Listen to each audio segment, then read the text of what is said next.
Welcome to the Sample Chapter Podcast, the show where authors read a sample chapter from one of their books. Here's your host, Jason A. Meiske. Hey, everybody. It is episode 31 of the Sample Chapter Podcast. I am Jason A. Meiske, your host, with another wonderful author here to talk to you, here to share with you another sample chapter. Man, it's a great episode coming up. I think this is actually our longest we've ever had. This is going to go over an hour, so prepare yourself for a really good time. Buckle up your seatbelts. You're in for a ride with this episode. Hey, over the weekend, I had myself second ever book signing that took place in my hometown, which was the place where my book took place. And oh my gosh, the response was incredible. I had a feeling I didn't have enough books, so I made a rush order. The books arrived remarkably. They arrived that morning, and I still sold out. How do you like that? Oh my gosh, I'm totally blown away by the response and by, that so many people came out and just came to see me. I'm beyond words. I mean, to think that this thing I created, this book that is, out there in people's hands now, that they came to see me and had the kind of day that I had. I mean, I'm truly humbled and forever grateful for the kind of day that I had over the weekend. So thank you so much. If any of you all are listening to this episode, thank you from the bottom of my heart. So let's get on over real fast. I don't want to get too real there, and I don't want to take up too much time here at the beginning because, like I said, this is going to be a longer episode. So I do want to thank our sponsors. Number one, U-Store All of Warrensburg, Missouri. It's the number one place in the Warrensburg area for self-storage. Take my word for it. I guarantee it. Look them up online. Like I said, I'm going to keep it short. So look them up online at ustoreall.net. That's the letter U, STORALL.net. I also want to thank Podcast Garden for being our host site here for our show and many others like us. And if you are interested in starting your own show, you can do so on Podcast Garden for free. So check it out, podcastgarden.com. Coming up, the Thoughtful Book Festival is this Friday, August 31st. Brought to you by the And I Thought ladies. You heard them back on episode 20 of our show. So make sure you go back and download that episode. You can listen to it again. Pull them up online and check out the Thoughtful Book Festival. You need to get your spot reserved. It's an all-day virtual festival. So much good stuff going on. You don't want to miss it. You don't have to be a writer to take advantage of the fun things that are going on. You're going to love it. I promise you. So today's author, I had such a great time talking with paranormal romance and erotic horror author Christine Alvarez. Christine is not only is she a lover of Dr. Pepper and chocolate. Shh, that's our secret. Don't tell her I know that. But she's also one heck of an organizer, as she is the person behind the Show Me Your Books KC. This is her brainchild. This is her idea. She's put it all together, bringing together more than 60 authors. It's going to be a heck of an event. If you can make it in that first weekend of September, the 7th and 8th, you need to get online, get your tickets, get down here to Kansas City, and you're going to have a good time. She's also got a brand new book. We didn't get to talk about it in the episode. It came up later on, so I wanted to make sure and share this. She has a brand new book debuting at the KC event. It's called Alice Goes to Hell, A Madman's Tale. The proceeds to her sales of that book during the event are going to the Dream Factory. I'm telling you, the event, this woman, everything about this is incredible. I can't wait. I'm going to get you on over to our ad, and then once you hear the ad, we're going to get on over to our interview with Christine right after these words.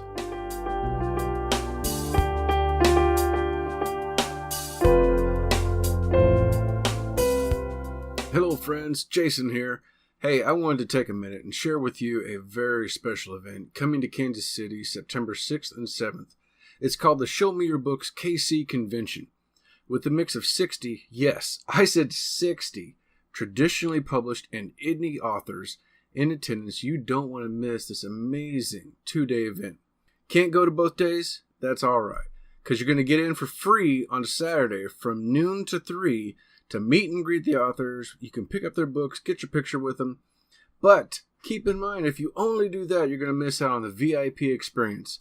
Get your special VIP tickets online at the showmeyourbooksKC.com website, and you'll be part of the Friday kickoff with dessert and drinks and a beer and barbecue later.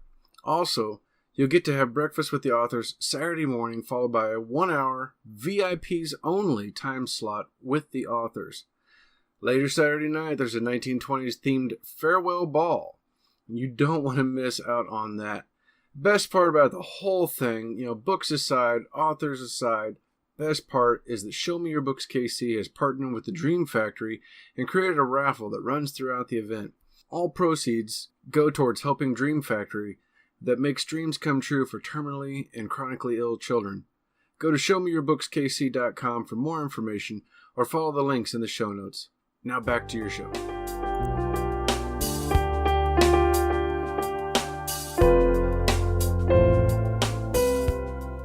Hello, everybody. This is another episode of the Sample Chapter Podcast. With me today, I am with a special friend, Christine Alvarez. Christine, how are you doing today? I'm doing good. How about yourself? Not too bad. I got my yard mowed right before it got really hot outside, so I'm doing good. Tell the audience a little bit about yourself. Well, like you said, I'm Christine Alvarez. First and foremost, I'm an author, reader, mother, chauffeur, and event organizer. I work out of my house, and I also go to school. I just recently started going back to school for something completely unrelated to reading or writing or anything of that nature. And that's about me. And you write in the paranormal romance, erotica horror, and some LGBT romance as well. That's quite just the erotic horror kind of stood out to me. That's interesting. What is that about? Yeah, that stands out to a lot of people, especially when I do events and they see it on my banner, and that's literally what stops them. Erotic horror it sounds crazy, but really it's not. It's like right now, my series that's out is vampires. So that right there takes care of the horror. My vampires aren't pretty and nice, and they're not romantic and sweet. And they're out for blood, and they want what they want, and they're going to get it however they want to get it, especially in a vampiric nature. Oh, well, that sounds pretty awesome, really. And then, so is that a unique category in Amazon? Really, on Amazon, I list that book. It's horror. It's paranormal. It's not erotic horror. Is a very small subdivision that Amazon doesn't really recognize. So I kind of have to shove it in categories that they already have. Mm-hmm. Okay. Well, that seems like it might be a really good category. Then we'll have to talk. And yeah, we'll find a category and get that going, because that sounds like something that would stand out for you. And then your paranormal romance. So is this? You'll have to explain a little bit to me. I've heard of this before, but I'm afraid to say what I think it is compared to what it might not be. So.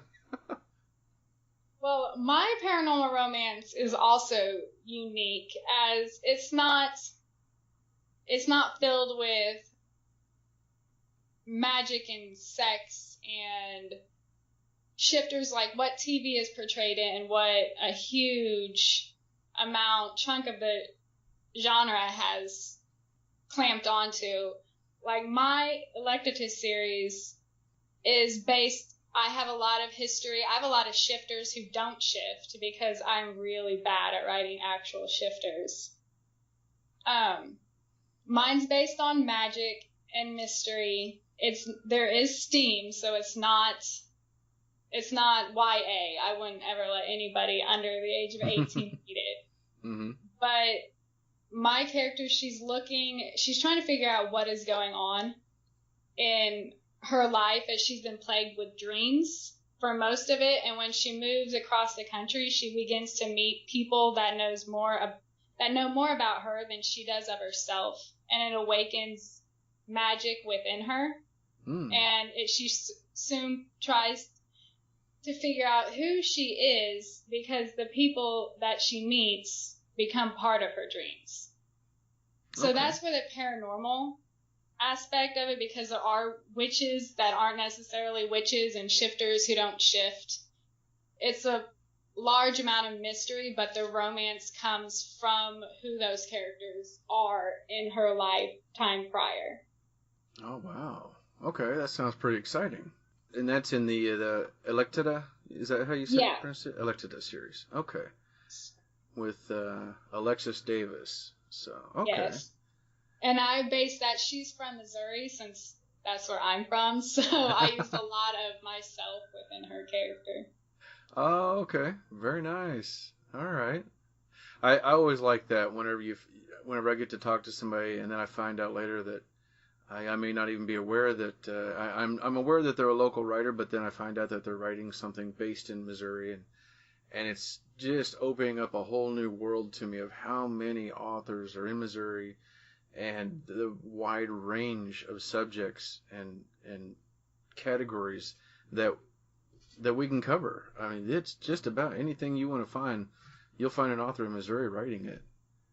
Yeah, and that's definitely true, especially in my event coordination side, as I've met so many local authors that fit in a wide range of genres. And absolutely. Well, since you mentioned it, that was a great little segue. You are also heading up a new event coming up, the Show Me Your Books KC, coming up September 7th and 8th. And for you listeners who've been following along, you've heard the ad at the beginning of the show the last 2 weeks, and we'll continue this leading up. Tell us a little bit about this, and this was your brainchild, correct? Yes, in 2016, I was looking for Midwest signings, and there's a ton of them. There's a ton of genre-specific ones, and there's a ton that are in the Midwest, but authors, like we were just talking about, authors in Missouri, Kansas, and Oklahoma, we don't have a huge amount, especially locally. So I was talking to my assistant at the time. I'm like, I'm going to create an event. And it exploded, because that's literally how I do things. I think of it and then I make it happen. And I was like, but I want it to benefit everybody, because I know our Kansas City, we have events that are very genre specific. So I decided I was going to bring in authors from all over, all different genres, and give Kansas City a 2-day event that will put not just authors at tables and selling their books, but readers the ability to meet in a personal, low-key setting, because Show Me Your Books is not just a signing event. It's 2 days. We have the meet and greet. That's the very first thing on Friday. We have the meet and greet, a smallish room, because we do have 60 authors plus readers in attendance, where we all get to hang out, have some drinks, have some dessert, and just talk. Readers get to not be bombarded with, oh, I'm just here to buy a book. They actually get to pick the author's brains, as well as the authors get a chance to really get involved in what readers are looking for. And then we also had an author set up a beer and barbecue event right after. And then we are doing breakfast with the authors, where bright and early we all get to trudge down in our pajamas, and it's not anything fancy. We're just all people hanging out, getting ready to actually go to the signing where they will get a chance to buy books of authors that they've began to create a more intimate relationship with other than just author reader. And finally, the really cool thing about this entire event is we're benefiting the Dream Factory. Not only is it about books and readers and a subject we all are passionate about, we are running a raffle, and hopefully, fingers crossed, we are going to sell apparel where 100% of the proceeds go to the Dream Factory. Which, if you haven't heard of the Dream Factory, it's a nonprofit, 100% volunteer organization that helps make the dreams of terminally or chronically ill children come true between the ages of 3 and 18.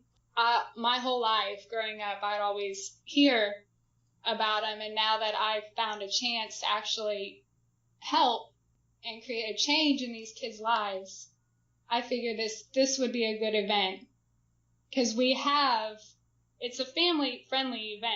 We have authors that are YA, paranormal, horror, you name it, and we probably have it there.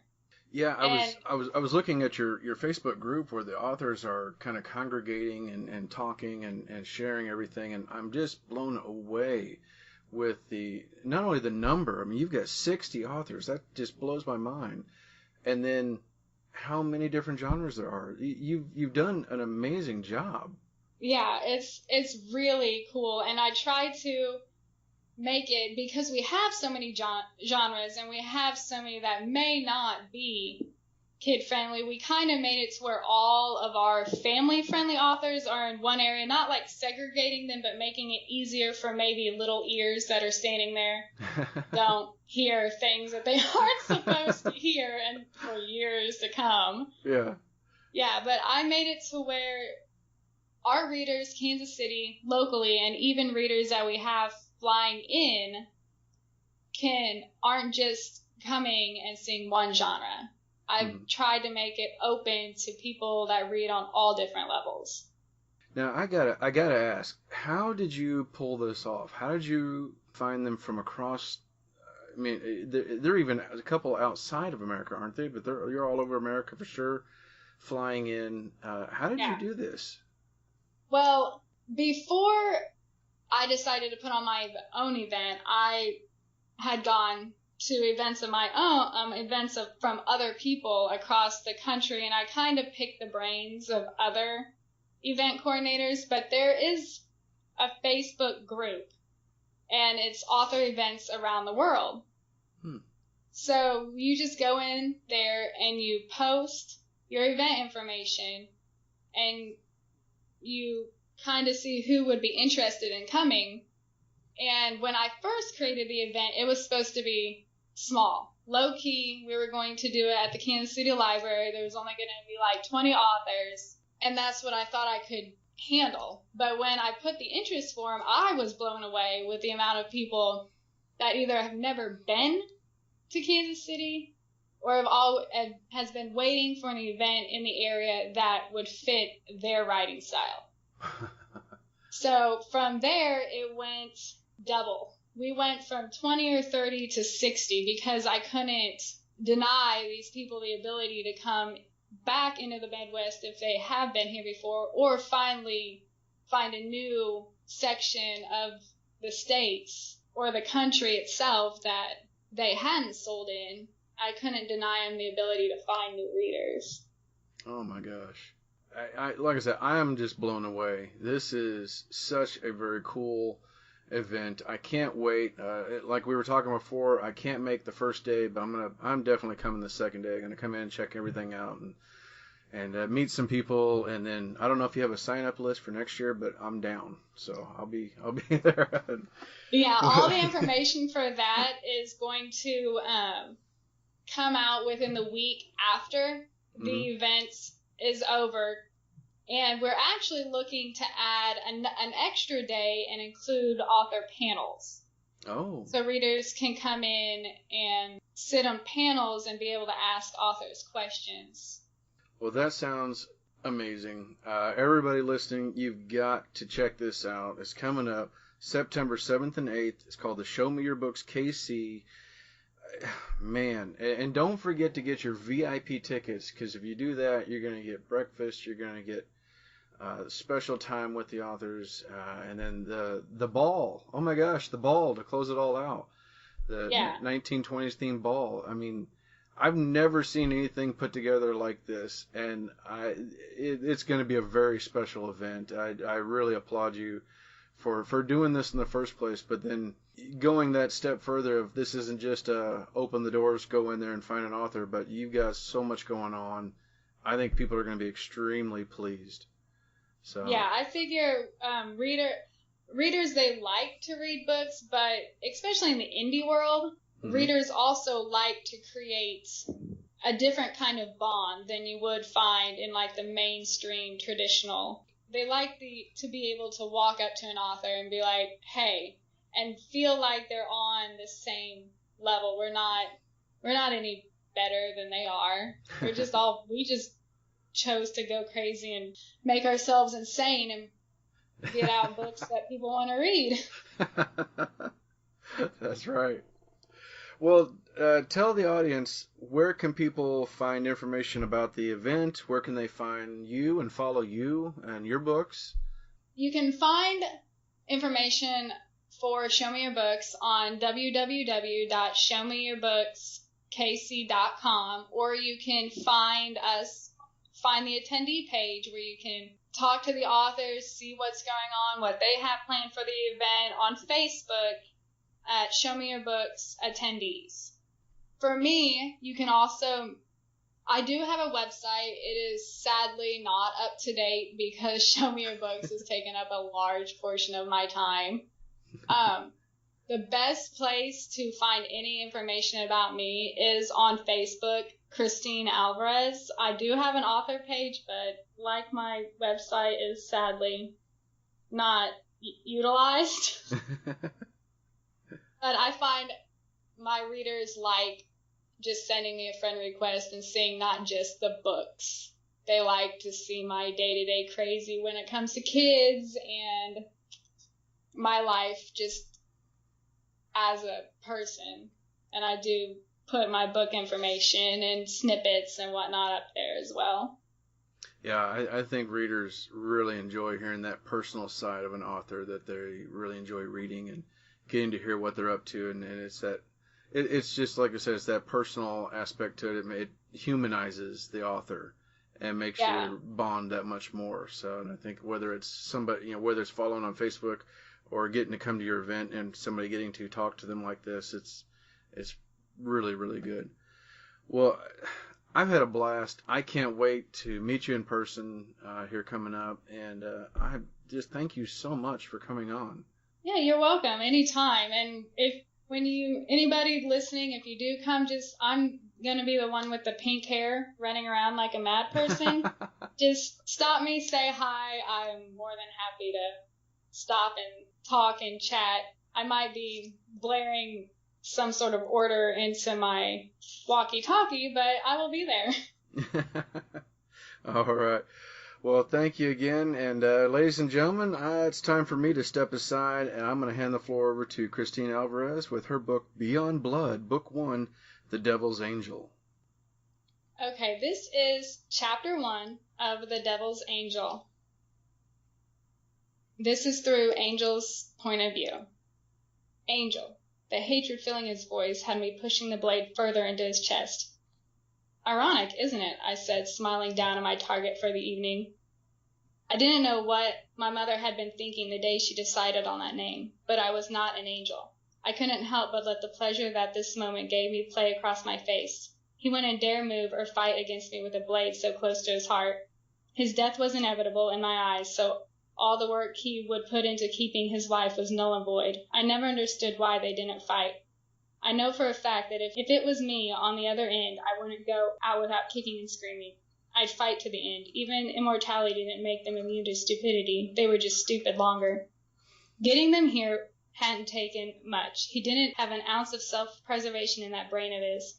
It had only taken a few well-practiced moves to lay him out on the gravel and broken glass that littered the alleyway behind the club. He wasn't prepared for a fight. The only thing on his mind had been sex and blood. I kept him pinned to the ground with a dagger that I carried with me, even when it was just a trip to the grocery store. Without it, I wouldn't have held him there. I twisted the tip of the blade further into his skin, pushing against his ribcage. He tensed between my fingers as I pinned him to the hard ground. He was young and clumsy. For that, he had to be dealt with. I cocked my head to the side, assessing what I could see of him. The stark planes of his face and flawless skin gave him a bad boy sexiness that was rare even among the living. Too bad he didn't have a pulse. I could tell from my position directly above him that before he was turned he took care of himself. The feel of a man between my legs awakened a forgotten need inside. The urge to run my hands through his auburn hair was almost too much. I twisted the blade a fraction as I watched his blue eyes widen. Fear would be his last emotion as I slammed the silver tip home. What in the hell was I doing fantasizing about this creature? Ashes rained all around like confetti, landing me squarely on my ass. Great thing about vampires, no cleanup required. The thrum of techno music played against my ass as I sat in the alley behind my current hunting ground. I stood up, brushing what was left of Mr. Dark and Dreadful into the wind. I needed to get out of here. It becomes a bit difficult to try and explain why you are sitting in an alley covered in ash, holding a large silver blade. I had the option to use command to erase any memory they had of me being here in order to keep this world safe, but that would push me closer to being just another monster. It's done, I said into my phone. Good, maybe you can do better tomorrow night. The woman's voice was cold and hard. God, my aunt is such a bitch. I bag more monsters on any given night compared to everyone else, and that is the praise I get. I hung up the phone with nothing further to be said. My family and I were like some dysfunctional version of Cinderella. My evil Aunt Althea and her fabulous twin daughters, Cora and Penelope, were the last in a long line of hunters, and of course there is me. But the sins of my mother have put my existence under constant scrutiny. Your mother was a fool. She could have been one of the finest among us, but she let herself be won over by those soulless bloodsuckers. Now you're your only legacy. I felt the disgust and scorn of my aunt's voice build with each telling my entire childhood. I had fought to defend my mother, but in the end there was nothing I could say. I would never know any other version of her than the one my aunt told because the dead couldn't talk. Well, not the dead kind, and according to my aunt, my father was a pile of ash somewhere in England. She took great pride in reminding me in detail how she made him pay for the crimes against my mother. My beat-up Oldsmobile sat alone under a streetlight in the parking lot of an abandoned insurance building, a block away from the club. Parking here was one of many security measures.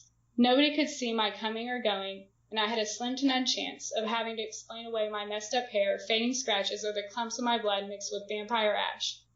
From my apartment to the club was only a 5-minute drive, and at 12 a.m. in Gentryville, I didn't even need to stop at red lights. Pulling into the parking lot, I knew immediately that a warning call was in order.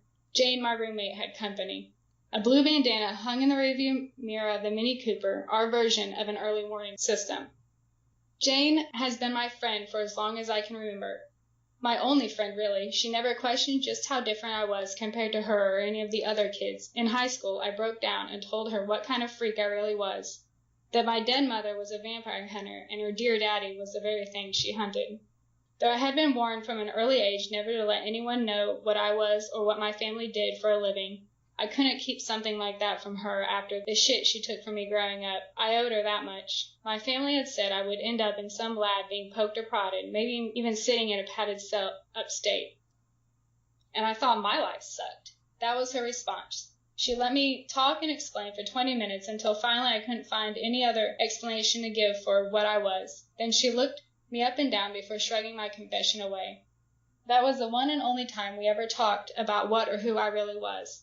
Sure, we set ground rules like the bandana in the rear view, so I wouldn't scare the living shit out of company, but other than that, her reaction was at the same level as confessing that I drank the last of the milk, and if she wanted cereal, one of us would have to make a trip to the store. Jane was an anomaly in her own right. The phone rang long after her voicemail should have picked up. Okay. Her breathless giggle let me know the coast was clear. Our private elevator was another security measure. It offered no chance of being stuck on an elevator with anyone that I didn't want to be stuck with, and nobody could come unannounced. My day job paid well, but it wasn't how I was able to buy my own private anything. The trust my mother left me came in handy when I needed it, and ever since I turned 25, all funds were mine. I could put my old clunker to bed and buy a sleek new ride, but I was a sucker for things I bought with my own money, so unless my car died all on my own, it was staying. The apartment smelled of Chinese takeout and the strong scent of sex and sweat. God, some days I really hated being a hybrid monster. I dropped my keys in the dish on the counter and tried to ignore the incessant pleading of the tequila bottle on top of the fridge. I couldn't take it. I lifted the bottle down without bothering to grab a glass. I think this was a straight out of the bottle type of night. The high-pitched giggles and yips that came from Jane's door when I banged on it in passing only reinforced that thought. Another perk of my trust is a badass private bathroom attached to the very large master bedroom. The burn of the tequila felt good as I waited for the tub to fill up. Maybe I could get drunk and fall asleep in the tub. Hell already knows I can't drown, and I guess one bottle of tequila wouldn't get me drunk either. Curse number, well, I lost count. I die the same way as the monsters, with a stake straight through the heart. I have plenty of stories that confirm my suspicion. Aside from sliding a silver blade straight down my own heart or being stuck in a blazing inferno, I've tried everything else to snuff out my existence. My tequila bottle became emptier by the minute as I tried to drown out the constant moans from across the apartment. How did either of us ever get any work done during the daylight hours? Maybe I would drown myself. At least then I would get a good night's sleep, but I really hated waking up wrinkled worse than a prune. The fact that I felt like jumping the bones of a target tonight, especially one of the undead variety, crept into my thoughts, or I could self-analyze why I find myself lusting over a mark. An undead mark at that, I thought bitterly. I really did need to keep my head in the game. On the plus side of being what I am is that I couldn't end up like my mother because thanks to my undead side, pregnancy wasn't an option. Maybe I needed to troll the bars for something other than a monster to kill. I could quench my thirst and be on my way and wouldn't have to worry about fantasizing over something that was clearly past its expiration date. The buzzer for our elevator broke through my pondering. I surely wasn't expecting company, so I assumed it was for Jane. Maybe she called a cab for her newest conquest. I let the burn of the last of my tequila wash away any thoughts of picking up some drunken bar hopper. I didn't necessarily believe in a happily ever after love story, but I sure as hell wasn't about to find some dumb fuck to get me off. Angel, it's a case. Jane's voice echoed into the bathroom. She didn't knock because she knew I could hear her. Even if she had whispered it to my locked bedroom door, I groaned, wishing I had more of that tequila on hand. My day job was perfect for my unique skills, but even they weren't specialized enough to deal with a woman scorned. Can it not wait till morning? I yelled back. I didn't want to leave the sanctuary of my nice warm tub. I think you might want to see this. The fact that I could tell she was on the verge of yelling had me out of the tub and standing at my open door, dripping the remains of my bathwater all over the hardwood floors. I at least had the decency to grab my robe. Vampire speed, gotta love it. Jane, with her head full of red curls, stood in a thong and spaghetti strap shirt, gawking at a piece of paper in her hand. She didn't even flinch at my sudden appearance. Is that how she greeted the doorman? I'm sure the old man wasn't too upset by it. A manila envelope lay forgotten at his feet.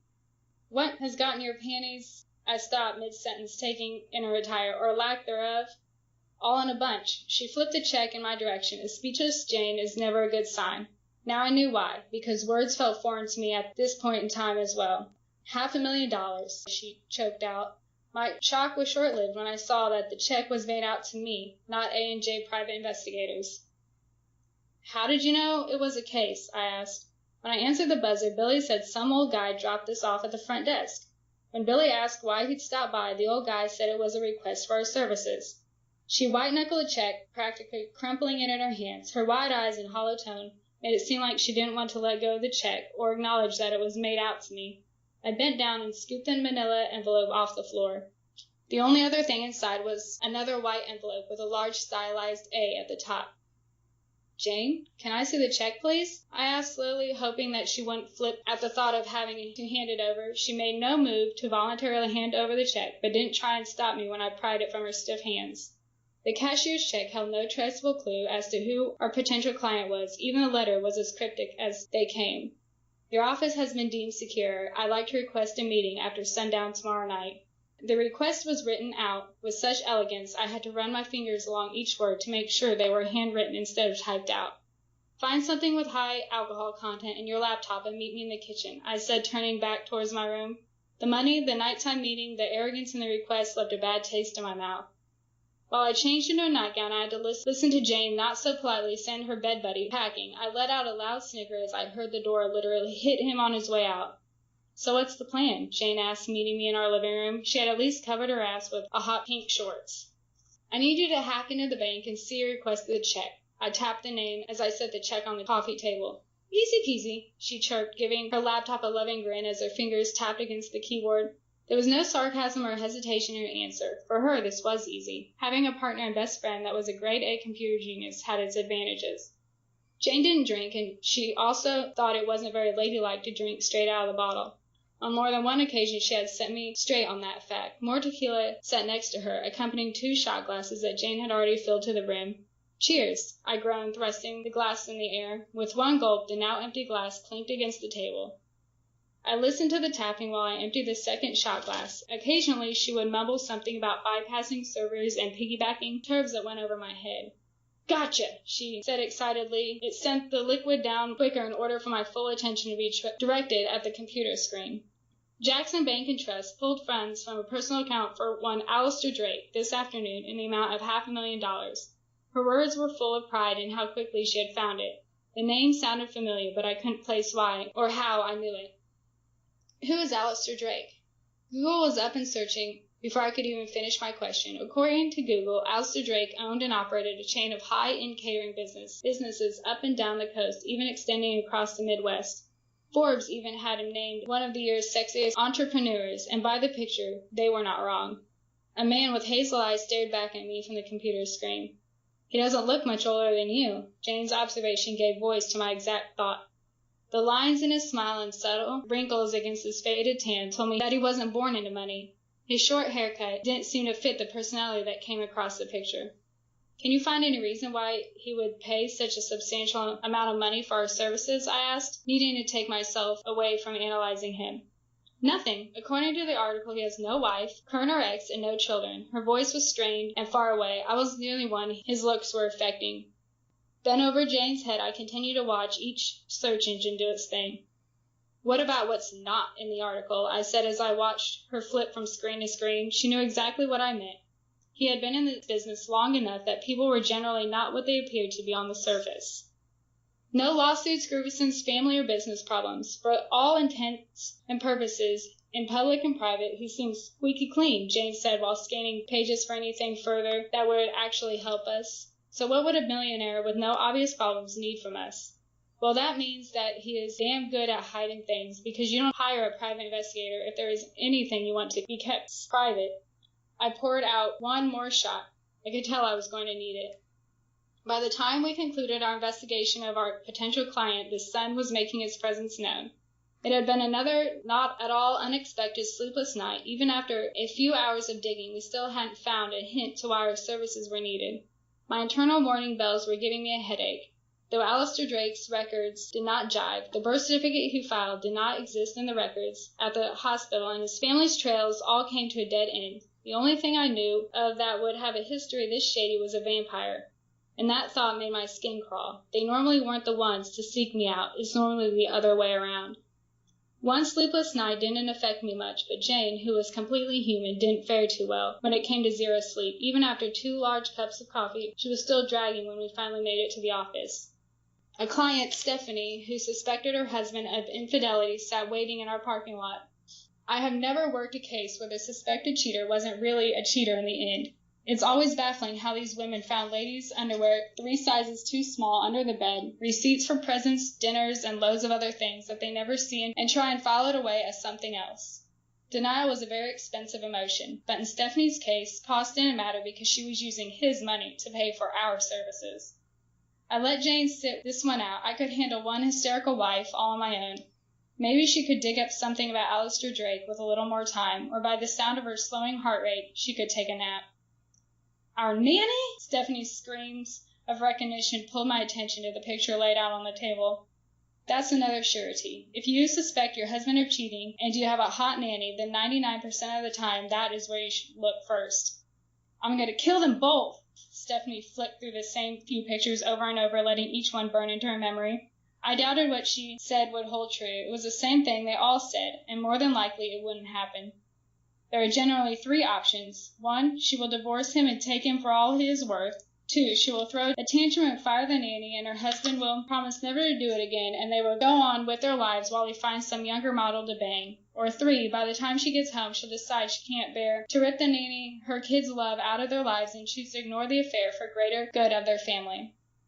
Myself, I'd probably just off him and find another baby daddy, so maybe it's a good thing I don't have kids. 30 minutes were spent assuring her that none of these photos were doctored, and there was really no other explanation for her husband bending the nanny over the bathroom counter than him cheating. I had almost hit my limit, and it wasn't even 10 a.m. The desktop dinged, signaling a message, giving me a slight reprieve from Stephanie, who needed the number to a good therapist. The interruption had me tuned into Jane. Her heartbeat had picked up erratically. I shut out Stephanie's rant and repeated questions and clicked the message box. The grainy newspaper clipping couldn't hide my own chocolate brown eyes set in a purely masculine face that smiled back at me. The dark hair pulled tight against his head looked straight, but I knew that if let loose in the wind, it would be full of curly locks, just like my own. I scanned the description. Kendrick Maelstrom, left, and Alistair Drake, right, standing in front of the newest location for elite catering. Alistair Drake was friends with my father. I couldn't pinpoint that I knew it was him, but the truth rang clear within my thoughts. It can't be. My kids love her like an aunt. Stephanie pulled me from my shock with a loud rip. I watched as one of the photos fluttered to the desk. At least the file was hers. I clicked the message, window closed. Yep, option number 3 it would be. Mrs. James, the folder in front of you is a copy of all my findings and notes, as well as a list of divorce lawyers that may help you if you choose to pursue that route. I smoothed my unwrinkled blouse and fidgeted with the papers that lay across my desk, trying to bring normalcy to my words. I doubted any of this stuff would even make it back to her house, but I needed to get her out of here before I had a panic attack right in front of her. Man, Jane had impeccable timing. I shot Jane the look of death as I walked Stephanie to the door. How could you send me that while I was with my client? Her faith in me must be much stronger than my faith in myself. My temper and shock could have had me reaching across the desk and snapping a client's neck at seeing my father's face for the first time. I gave Stephanie an awkward hug before sending her on her way with my apologies for being the bearer of bad news. Her check for $10,000 sat alone on my desk, but that could wait. When was it taken? My voice sounded flat compared to the storm of fury that I held inside. My sudden appearance at Jane's desk didn't garner a reaction from her, but the papers that lay on top of the desk fluttered. I hated when I did that, but sometimes it couldn't be helped. It looks like this was taken a few months before remodeling began for Alistair's very first kitchen. She squeaked out her answer while she kept her eyes on the screen. She was my best friend. Strangling her wasn't an option. What year? Something in my voice must have given my emotional state away, because the scent of her fear filled my nostrils, feeding the monster that crept just under the surface. That same part of me felt the tension humming against her body and leapt for joy. The human, practical side was just happy that she still had sense enough to be afraid. This edition was printed in April 1988, she said, reading another section of the article, 4 months before I was born and a year before my mother was killed. So he's still dead? My words came out on a breath as I let the tension slowly leave my body. I didn't realize until that moment how much I feared the knowledge that somehow he was still alive. This picture confirms one theory and adds to the list of all at the same time, I said. My voice was calm as I plopped down in the client's chair. That photo had thrown me through a loop. Alistair Drake is a vampire. Jane's statement was matter-of-fact and void of any surprise. The fact that he had not changed a bit in the last 26 years was incriminating, to say the least. Everything about him was the same, right down to the wrinkles frozen in time. You know that means you can't stay. I fiddled with a picture of us she had on the edge of the desk. She hated when I had to exclude her. We had made a deal when we started this line of work that she had to stay out of monster business. This is different, she said while playing with her fingernails. The resignation in her voice played on the contrary. I watched as she worked her jaw back and forth and her nostrils flared. You're too important to me to take that chance. I let all my love for her pour into the words. I didn't want her mixed up in that part of my life. She was just too fragile. I may be able to sit through a medical exam, walk outside during the sunniest of days, and I can happily scarf down deep-fried goodness, but this is our only human similarities. I couldn't die as easily as she could. We may not share the same blood, but I consider her my only true family, and I protect my family. Without further argument, we got to work. That is why I left her. She would help me as much as I would let her, without pushing any further. The article under the picture named both men as co-owners of the budding business. Then we hit another strange dead end. Through both legal and not-so-legal routes, we learned that the article was the only place that even mentioned Kendrick Malmstrom. None of the sales documents, bank accounts, or employee lists had any similar information on them. The rest of the day was spent compiling files for 3 other infidelity cases and 1 case of company theft. I made a file with what I had for Alistair Drake, but generally I knew more about the potential client than they knew about themselves by the first meeting. It's always a good idea to investigate your client just as thoroughly as the target because you don't want to be blindsided midway through the job, but the weight of this file had me nervous. Be careful, the concern in Jane's voice caught me off guard. You know I will. I watched her head towards the door, my brows furrowed, trying to decide what had her smelling of fear. I know, just something about this feels different, Jane said, turning to give me her I'm never wrong glare as she placed her hand on the door handle. I don't think Alistair is someone that would request a meeting on my own turf and try and off me, especially when there's no way for him to know if I made a trail leading right back to him, I replied. You're right, and I have a copy of everything you have, she said, patting the file she held in her hand. And your aunt will know the minute I think something has gone wrong. She raised the corner of her lip in a half smile. She was trying to reassure herself just as much as me. That was her go-to contact in case of emergency situations like this, since we couldn't explain any of what I did to regular law enforcement.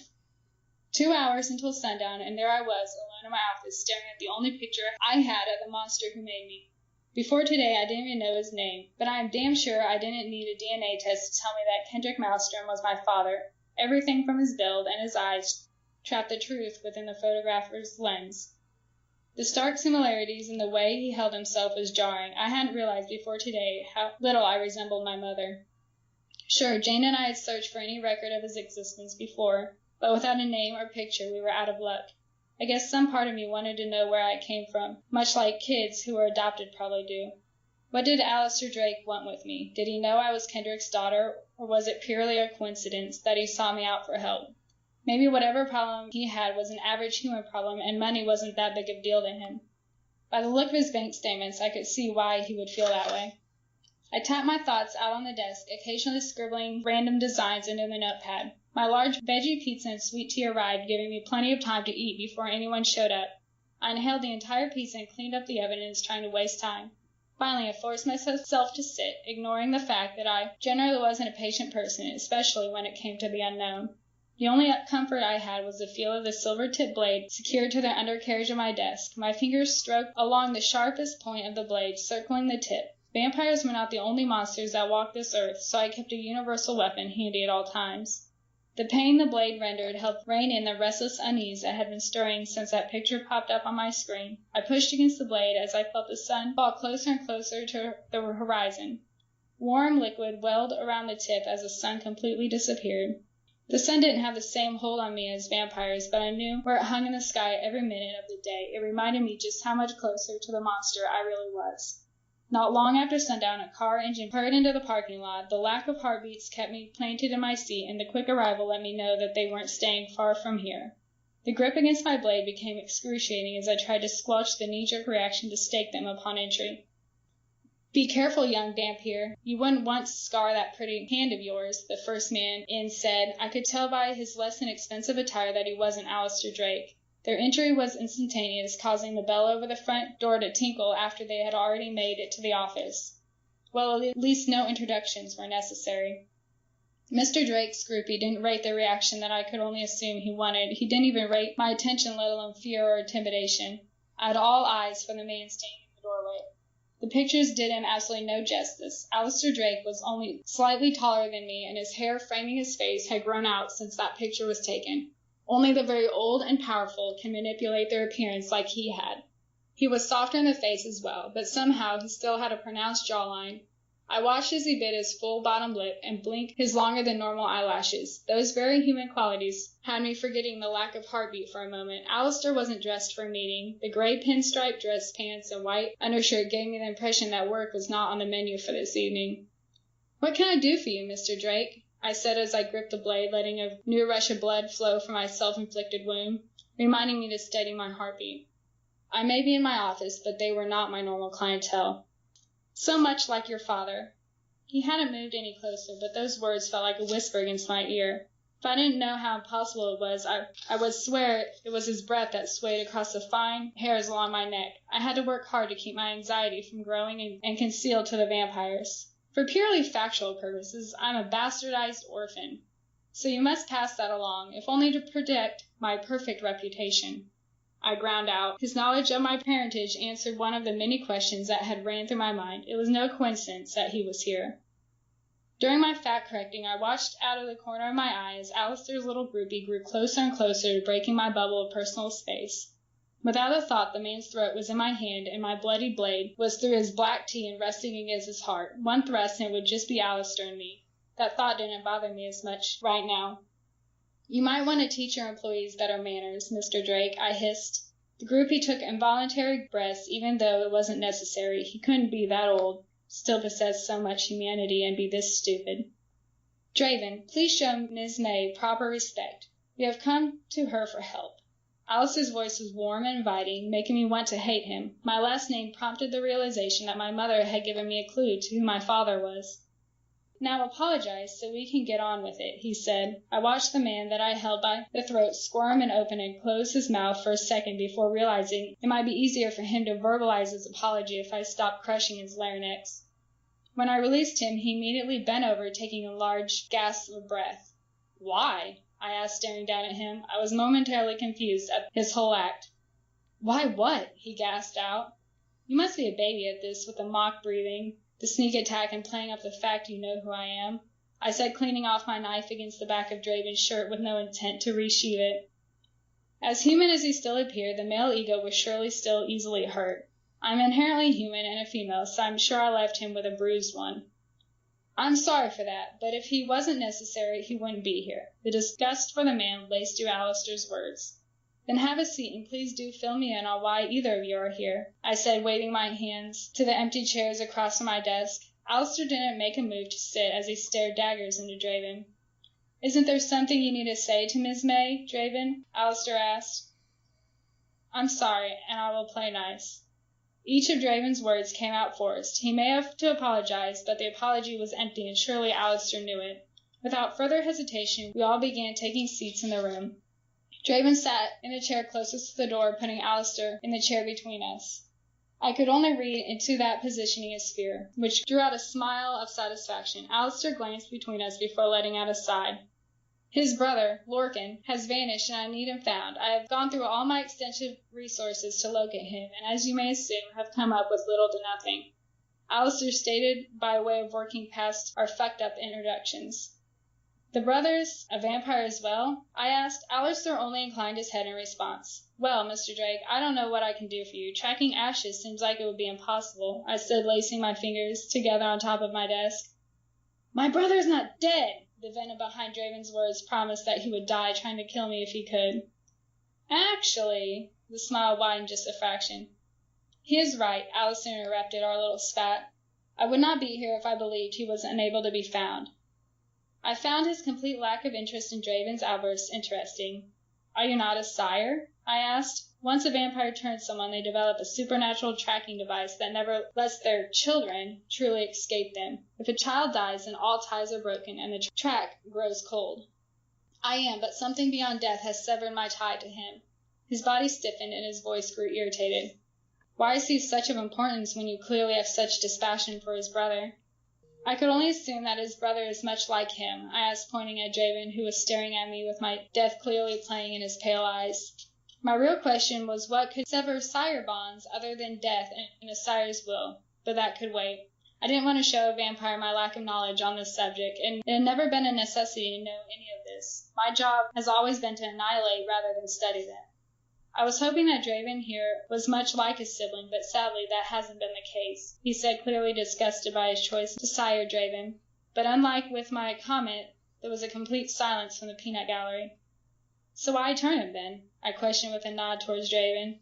That was conditional. I hoped with a blood tie my sire bond would be stronger, but once more I was mistaken. So I'll amend my previous question. Why is it so important for you to find your missing child? I asked. Getting us back on track, I didn't suspect Alistair's motive for finding his child was parental, not in the least. That was a fact I needed before even entertaining the idea of finding a vampire, not sending it flying through the air in a million wispy little pieces. Learning a bit more about my father had been the only reason I had entertained this meeting to begin with. If it wasn't for the curiosity of the human child within me, I would have been sweeping up ashes by now.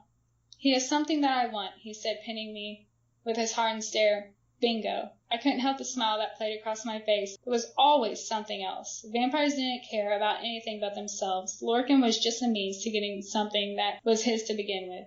"So he vanished after taking something that belonged to you," I said, reading further into his answer. "My brother's not a thief." This time Draven's comment sent him standing on my side of the desk between Alistair and myself. Not a very smart move. So far, smart was something that he lacked exponentially. Before I could even think about finishing what I had started earlier, a sleek silver whip coiled around his neck, slicing to his flesh. Smoke wafted from the reddening welts as he grabbed and pawed at the restraint. "Draven, my patience is growing thin with you, and there is a point where this game you play will come to an end." Alistair's voice was low, and the flat tone gave nothing towards leniency. Draven's fate wasn't what held my attention, though. I could care less whether he stood here or was a pile of ash by the end of this meeting. The whip was mind-blowing, and like a child, I wanted one, and I wanted it now. "Do you make a habit of killing your employees?" I asked, even though I was sadistically mesmerized by the sheer pain that was being meted out. He was still as alive as he was a few minutes ago. The businesslike tone reminded me that Alistair's humanity was just a piece of his arsenal. "All I know is that my most trusted has disappeared along with something that I treasure above all else." His continuation of the conversation smacked of his sadism, since he kept Draven in the wire restraint at his side. I had to hand it to him. He was relentless at trying to break free of the hold, still grabbing at the wire's edge, burning lashes into his hands as well. But as Draven was painfully learning, a vampire has the strength of a human when up against his sire. The smell of slow-burning skin swept through my office. I bet our cleaner was going to charge extra to get rid of that stench. "So what disappeared with your man?" I asked, still watching the whip work its magic. I couldn't even fathom what could be so precious to Alistair that he would seek out outside help in tracking it down. If I had to compare vampires with any other group, it would be the mob. They took care of their own business, and that was that. "He has in his possession a document that has been in my line since the beginning of days." His voice had taken on that weird, creepy tone when someone was deep in a memory that you were not privy to. "He has an important document." I couldn't help my incredulous tone. "Don't you guys believe in memory sticks or computer backups so this type of thing doesn't happen?" I said, letting laughter fill my words. Without warning, Draven slammed into the floor from Alistair's sudden release. The soft businessman that had entered my office disappeared, leaving a complete, soulless, rage-filled man standing in his wake. My blade was midair before his whip laced around my wrist, halting its advance, sending searing pain up my arm. "Interesting," Alistair hissed, taking stock of the familiar reaction. "Your job is not to question. Your job is to find what I seek. Is that not correct? I've entertained too many personal intrusions thus far." His words came out clipped as he watched a sliver of smoke float just above our heads. My mouth never seemed to keep me out of trouble. "I'm not a golden retriever, nor am I your child. So no, Mr. Drake, this is not my job." I gritted out against the pain. My knife clanged against the floor. A slight wisp of smoke circled around his hand. The burning flesh of others never fazed me, but my own was another story. How far did I want to escalate this little misunderstanding? I hope he didn't really think he had won. Before I could get a chance to make a decision, cool air replaced the burning path around my wrist. A quick heel would save me the pain of Jane's interrogation later. "Well then, Miss May, so enlighten me on your job description," he said, sliding back into his business side. I bit my tongue on the comment that would sling Mr. Mood Swings back into monster mode. I subconsciously rubbed the fading welts around my wrist as Alistair watched with amusement. Draven, lying on the floor virtually out for the count, helped regain my spirits. How the undead could be knocked out was beyond me. I'd yet to master that skill. They either got away or poof. "As his sire, I can drain him at will," he answered, reading the question on my face. I knew after our little spat that the bit of information was a sign of goodwill that I would gratefully accept. "I investigate, Mr. Drake. I take the information you have and turn it into a trail. Then it is your job to figure out what to do with it," I said, regaining the hold on our conversation prior to Draven trying to be an ass. "Please call me Alistair. But Angel, that will simply not do. As you can see, I am willing to pay quite a bit more for further assistance with this little problem." His arrogance in the assumption that his money would get him whatever he wanted was very irritating. "Mr. Drake, I purposely kept with the formality to show him that I wasn't another of his pawns, that he could move across the board without protest. I also didn't like the sound of my name as it rolled off his tongue. Something about it was unnerving. Your check was not the factor that kept me here for this little meeting. I took my seat while he let that sink in. You see, I started feeling a smirk blossom along my face. I couldn't give a damn about your money. This meeting for me is about this. I slid the news article from under a stack of papers, never taking my eyes from Alistair. He barely glanced at the article, still, then it didn't tell me his true feelings. With the old vampires, most, if not all human tells are gone. They have simply been monsters too long. I should have known. Being the offspring of one of the top family of hunters would make money of little interest to you, he said, keeping his emotions hidden. The fact that he diverted from the article entirely was telling in itself. He wasn't expecting me to know of their connection. His comment also gave me the impression he knew little to nothing of myself other than my lineage. Because if he truly knew anything, he would know that if it wasn't for my mother, I would be hard up for cash. How about this? You tell me about this article, and I might think about looking into your little problem, I countered. He could speculate on my financial standings all he wanted.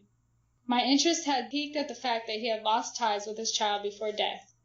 Everything else had fueled the fire. His attention swung to the article like it was something that he could kill, maim, or otherwise destroy. He maintained his casual presence, but I could feel the anger and sadness envelope the room. He was slipping, and I was able to feel myself gain the upper hand.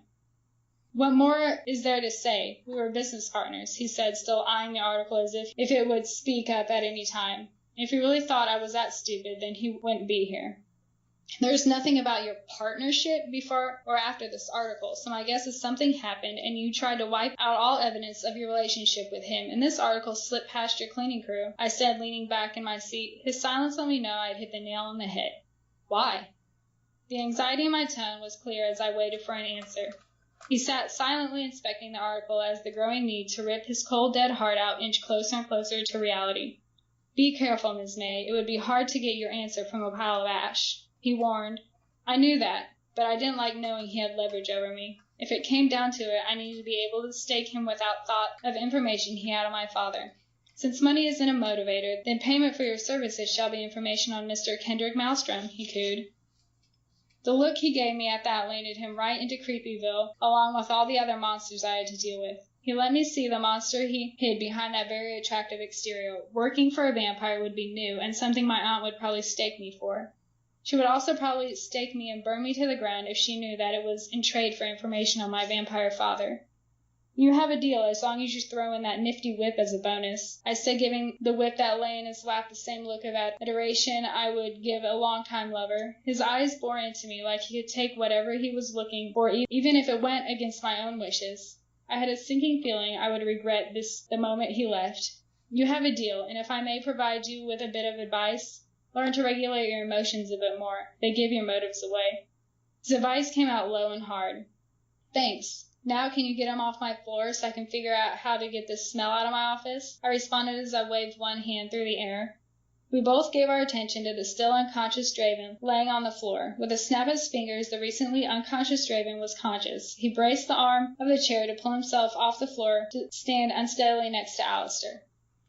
We will be in touch. I will have my daytime personnel bring by all the information I have pertaining to the matter, he said in dismissal.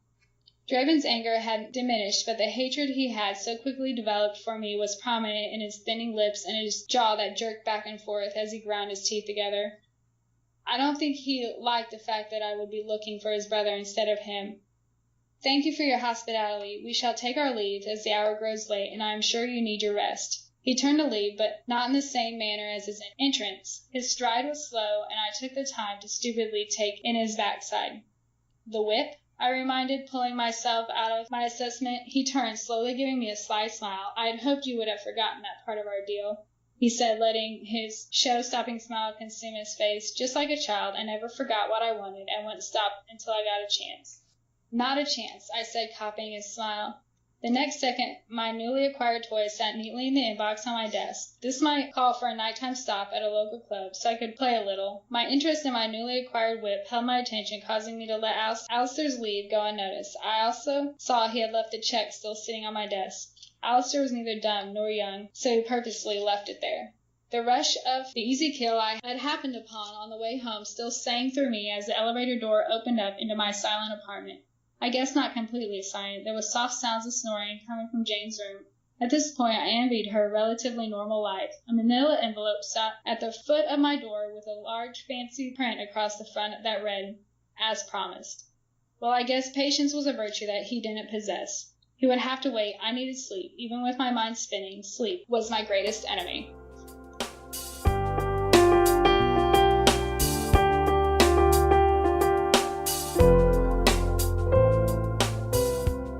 And that was Christine Alvarez reading Chapter 1 from Beyond Blood, Book 1, The Devil's Angel. Check out the show notes for links to Christine, links to the Show Me Your Books KC event. Follow the links for the Thoughtful Book Festival that is going on this Friday. Get signed up for that too. Like us, follow us, give us a rating wherever it is you are listening to the show. We will be back again next week with another author, another story, and another sample chapter. Thank you, everybody. Bye.